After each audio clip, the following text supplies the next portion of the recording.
What I want to talk about today, guys, or what I want to start off with, have you guys ever noticed how sometimes the most difficult times in our life, or sometimes the most challenging things that we face, those are the areas where God teaches us the most valuable lessons? You guys ever notice that? Yeah. I had a similar experience this week. I went into work one day this past week, and it's a busy medical office, and the phones weren't working. Now, in a busy medical office, when the phones aren't working, it's just chaos. I mean, things just go downhill really quickly. But what bothers me more than that is I know that I'm going to have to call the telephone company. Now, I don't know about you guys, but one of the things that I loathe the most is having to call the telephone company and try and go through all the different prompts and trying to get somebody on the phone, and it's always a major ordeal, and it completely stresses me out and typically ruins my day. So I usually have one of my staff people do it, because they're just like, you can't handle this, you're not mature enough to do this, so we're going to take care of it for you. But this particular day I had to do it, so I got on the phone, and basically I was on hold for 2.5 hours. Yeah, so you can imagine the kind of frame of mind that I was in at this time.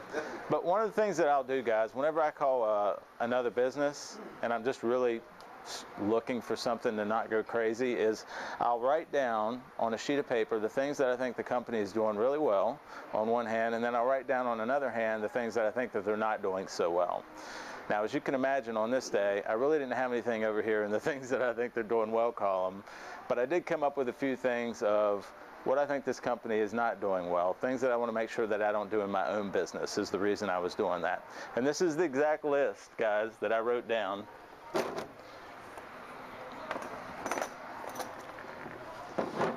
Now, I put the main idea at the top, but for me, it kind of came at the end. But they were basically, when I got to the end of it, they were kind of telling me through their actions that I just wasn't important to them at all, right? And I wrote down 4 different things that showed that to me. They made it difficult to get through. They put up a lot of barriers. You guys know, you call in and they get our menu has changed, please listen, and then there's 75 different prompts. And I really don't know which one of those even applies to my problem, so I just kind of randomly pick one, and then you get you're 75th in line, it's going to estimated wait is eternity, and you're just kind of sitting there, right? And so you finally get there, and then that's the wrong one, and then they say, I'm going to transfer you to someone else, and you get disconnected. And you start the process all over again. So that was the first thing that kind of showed me that to them, I'm just not that important to them, right? That was the first one. No one takes responsibility excuses. Honestly, guys, this is the exact list that I wrote out in my frustration at my office this week. And basically what that was in the rare occasions that I did actually get somebody on the phone, they would all say the same thing. This isn't our problem. This isn't a problem that we take care of. I've got to transfer you to somebody else. And that would happen, and then I would get disconnected again. And that went on for probably 3 or 4 different places where they were just saying, you know, this is not what we deal with. This is not our problem. And they would give me an excuse as to why that was, and then they would ship me off somewhere else. And that was an action that showed me they just weren't interested in me. I just wasn't that important to them. The third one, oh, I love this one, guys, and I know you do too. Trying to pacify me with elevator music. I know these people didn't just hire an orchestra, right, that they got playing in the background, cheesy 80s love ballads that they put to orchestra, right? I know they didn't hire that. I know this is a recording that they play for everybody just to try and pacify us in some ways. And as you get in there and you listen to it, it's just so cheesy it's almost funny. But that's another way they showed me I'm just not that important. They're just trying to pacify me with this kind of cheesy elevator music. And then finally, the fourth one, making promises they have no intention of keeping. So what did this look like? Every time I would talk to someone, they'd say, oh, Mr. Likens, your business is so important to us. And then they'd ship me to someone else, and they'd say, oh, Mr. Likens, we're going to make sure we fix this problem right away. You know, and this went on and on, but I could tell through their actions because nobody was actually fixing the problem. They were just shipping me around to different places. So what they were showing me there is, even though they were saying the right things, I could tell by their actions that they really didn't care. I just really wasn't that important to them. So I kind of got to the end of my list here, and as you can tell, there's only 4 things there. That didn't last for 2.5 hours. So I started sitting there thinking, okay, I'm losing 2.5 hours of my life that I'm never going to get back again. So what can I do here really that's going to be worthwhile? And then I thought, I hadn't really spent any time with God today. It's been one of those mornings where you wake up, your feet hit the floor, and insanity just starts, and you really don't have the time. And so I didn't spend any time with God that morning, so I thought, you know what? I'll start praying. I'll spend some time talking to God while I'm sitting here on call waiting, listening to this cheesy elevator music. And so as I started to go into pray, because of the frame of mind that I was in, as you guys can probably imagine, most of my prayers started out with, God, strike down my enemies. God, make them a footstool beneath my feet, right? You can kind of imagine, and I was just like, well, this isn't going anywhere productive. So I decided to pray the prayer that David prayed in Psalm 139. And this is something that typically I would do before communion, but it's something I'm going to start doing more often, and it's something that I would really encourage you guys to do. And that is just to stop and say, God, search me and know my heart. Test me and know my anxious thoughts. My nose will fit together. See if there is any offensive way within me, and lead me in the way everlasting. And basically stopping and saying, God, I'm not doing too well here, so search my heart and tell me what you see. And I got an immediate answer, and I got to admit, guys, it surprised me, and my first thought was, no. You ever guys get that from God, and you get kind of an answer to it, and you think, no, that's not me, God. That's not me. I would never do that. But then you take it a little bit step further, and basically the message I got whenever I prayed that prayer was, Will, this is exactly what you do to me sometimes. The answer I got was, Will, there are things in your life that you do, activities that you do, actions that you perform that show to me that I'm just really not that important to you. And so I went back and I looked at my list.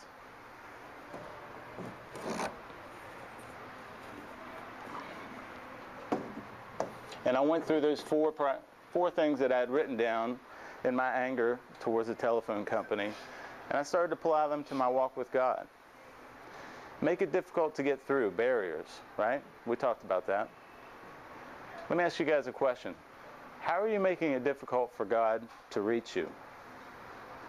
When I stopped and I looked at my own life and I thought about just the general busyness, the fact that I very rarely ever slow down. It's been about probably a month since I've stood up here and talked, and what I realized is, thank goodness for Engage. Thank goodness from time to time I'm forced to get up here and actually talk, because it forces me to slow down and actually evaluate, what is God doing in my life right now? And honestly, I don't know that I would do that very often if I didn't have to get up here and actually stop and think about that. Spend several hours just actually stopping and thinking about that. So for me, it's just the general busyness. So for you guys, what is it? What are the barriers that you keep up? What are the blockages in your life that are keeping from God to be able to get to you? So what is that for you? The second one, where are you making excuses?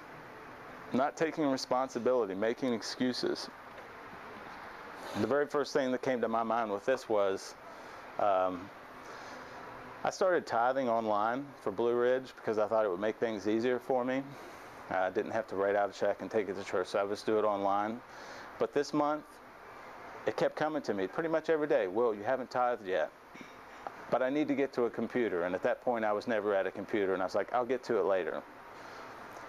I tithed on the very last day of this month, guys.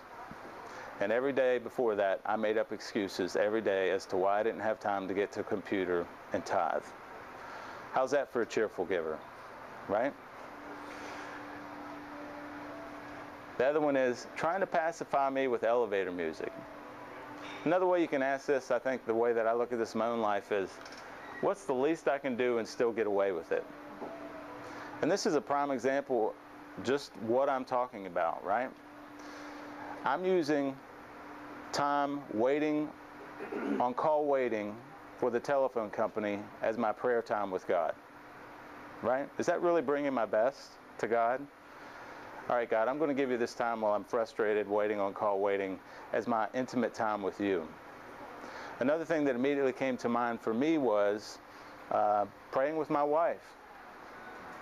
I pray with my wife, but you know when it typically happens to be? Dinner time, before we sit down to eat. And I always come up with the excuse of, well, I go to bed before she does, and she gets up later than I do, so our schedules just don't match up, and dinner time seems to be the only time that we can pray together. But am I really bringing God my best with that? Am I really serving as a spiritual leader for my wife the best with that? So that was another one that came to mind for that.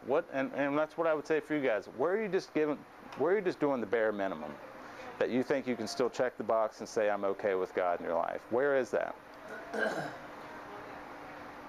And the other one is making promises they have no intention of keeping. Telling God and others one thing, but doing another. You guys ever do that?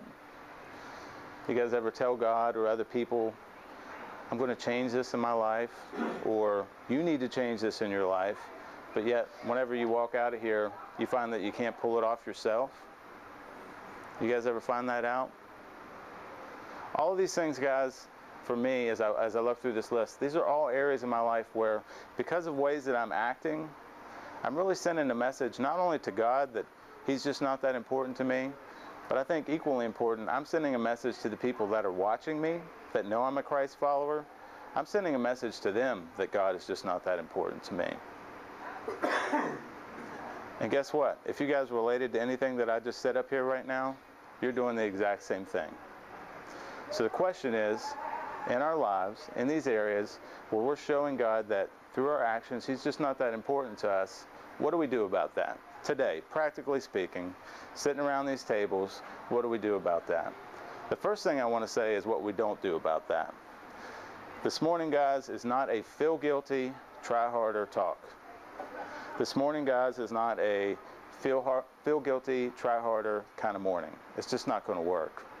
What I've seen is approaching it from that over the long haul. I have no faith in that whatsoever. It may work for a few days, but over the long haul, it's not going to result in really what I would call a changed life. You know, Dave said something in a prayer before, and he wasn't even speaking that Sunday. I think Woody was speaking, but Dave said something in a prayer leading up to that I had to stop, and I wrote it down on my phone because it was so important.